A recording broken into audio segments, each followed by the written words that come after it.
एक दफा का जिक्र है। किसी दूर दराज इलाके में एक बूढ़ा किसान रहा करता था।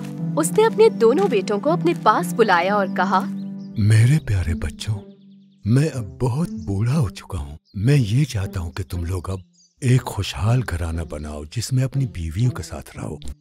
उसके बाद किसान अपने दोनों बेटों को अपने साथ बाग में दरख्तों के पास ले गया।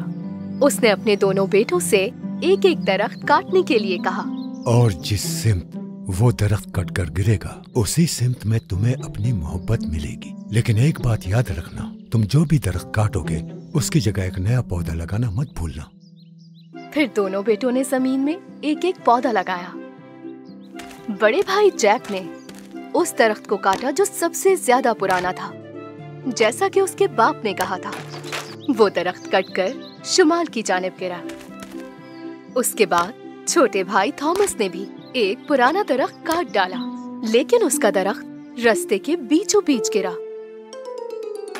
लगता है कि जंगल में कोई हिरनी तुमसे शादी करने के लिए इंतजार कर रही है। थॉमस ने अपने भाई की बातों को संजीदा नहीं लिया। दोनों भाई बड़ी हिम्मत के साथ अपने अपने रास्ते पर चल दिए। कुछ देर बाद जैक को अपनी सच्ची मोहब्बत मिल गई और वो भी शुमाल की जानिब। उसने उसे फूल पेश किए और शादी की पेशकश की। लेकिन थॉमस इतने बड़े जंगल में अकेला घूमता रहा और आखिरकार उसे दरख्तों के बीचों बीच एक छोटा सा घर दिखा। वो उस घर के अंदर गया, लेकिन उसे वहाँ कोई नजर नहीं आया। यहाँ तो कोई भी नहीं है। क्या मतलब कि यहाँ कोई नहीं है? मैं हूँ यहाँ।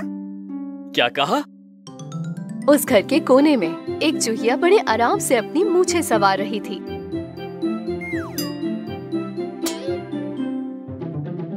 तुम काफी मायूस लग रहे हो।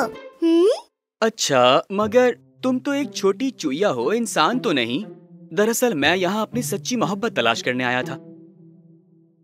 उस छोटी चूहिया ने थॉमस से कहा कि वो उसकी सच्ची मोहब्बत बन सकती है, लेकिन थॉमस ने उसकी बात का यकीन नहीं किया।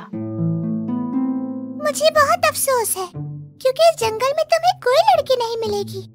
यहाँ सिर्फ मैं हूँ जो तुम्हारी सच्ची मोहब्बत बन सकती हूँ। लेकिन मैं तुम पर कैसे भरोसा कर सकता हूँ? तो फिर आज मैं ये तुमसे वादा करती हूँ, वो भी सच्चे दिल से, कि एक दिन मैं तुम्हारी सच्ची मोहब्बत जरूर बनूंगी। थॉमस उसकी बातों से बहुत मुतासिर हुआ और कहीं न कहीं यकीन करने लगा कि वो ही उसकी सच्ची मोहब्बत है। उस शाम उन दोनों भाइयों ने जाकर अपने बाप को सब कुछ बताया कि उन्हें उनकी सच्ची मोहब्बत मिल गई है। बताओ मुझे, जिनसे तुम मिले हो वो खाना बना सकती हैं? जी हाँ, वो खाना बना सकती है।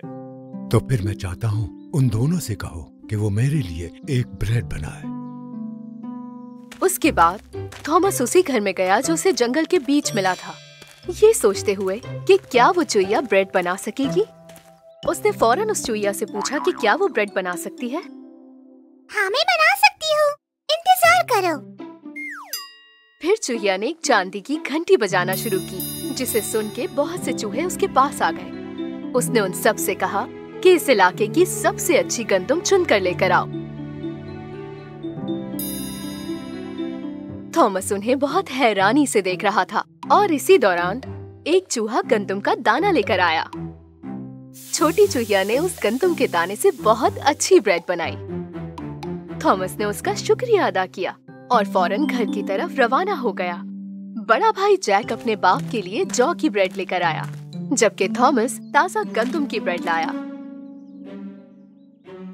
तुम दोनों ही की ब्रेड बहुत अच्छी है, लेकिन थॉमस जो ब्रेड बनवा कर लाया है वो मुझे ज्यादा ताज़ा लगी है। बताओ थॉमस, क्या तुम्हारी सच्ची मोहब्बत इस जंगल की शहजादी है? किसान ने अपने बेटों से कहा कि अब उनकी सच्ची मोहब्बत से मिलने का वक्त आ चुका है। थॉमस बहुत खुशी खुशी उस छोटी चूहिया के घर चला गया। उस चूहिया ने अपना बेहतरीन लिबास पहनकर चांदी की घंटी फिर से बजाई और फौरन एक खूबसूरत सी बग्गी वहाँ पहुँच गई। छोटी चूहिया जल्दी से उस बग्गी में सवार हो गई और थॉमस के साथ चल पड़ी। जब वो वापस जा रहे थे तो रास्ते में एक पथरीला पुल आया जो दरिया के ऊपर बना हुआ था। बग्गी चलाने वाला चूहा रास्ते में आने वाला पत्थर नहीं देख सका, जिसकी वजह से बग्गी उस पत्थर से टकराकर चूहिया समेत उस दरिया में जा गिरी। अरे नहीं, ये क्या हो गया? मेरी सच्ची मोहब्बत, अब मैं आखिर क्या करूँगा? थॉमस वहीं बैठकर रोने लगा और उसके आंसू उस पुल के नीचे बहते दरिया में जा गिरे। फिर अचानक एक खूबसूरत सी लड़की उसके सामने आ गई। उसके बालों का रंग चांदी जैसा था और आंखें नीली थीं। थॉमस, कोई बात नहीं, जल्दी चलो, कहीं देर ना हो जाए। क्या? ये कैसे? तुम वही हो? हाँ थॉमस, ये मैं ही हूँ, तुम्हारी मोहब्बत। मुझ पर बहुत लंबे अरसे से किसी ने जादू किया हुआ था। अगर तुम्हारे आंसू इस दरिया के पानी में न गिरते तो मैं अपनी बाकी की जिंदगी भी चूहिया बन के गुजारती। तुम्हारी मोहब्बत की वजह से मैं फिर से एक प्रिंसेस बन चुकी हूँ। थॉमस और उसकी खूबसूरत प्रिंसेस आखिरकार थॉमस के घर पहुँच गए। थॉमस मेरे प्यारे बेटे, मुझे बहुत खुशी है कि तुमने मुझे इतनी प्यारी शहजादी से मिलवाया। कहानी का खुलासा ये है कि थॉमस की किस्मत का दारोमदार उस दरख्त के गिरने पर नहीं था, बल्कि इस बात पे था कि वो हर किस्म के जानवरों और इंसानों के साथ रहमदिली से पेश आता था। उस दिन के बाद से थॉमस और उसकी खूबसूरत प्रिंसेस, जो कि एक चूहिया बन चुकी थी, हमेशा खुशी खुशी साथ जिंदगी गुजारने लगे।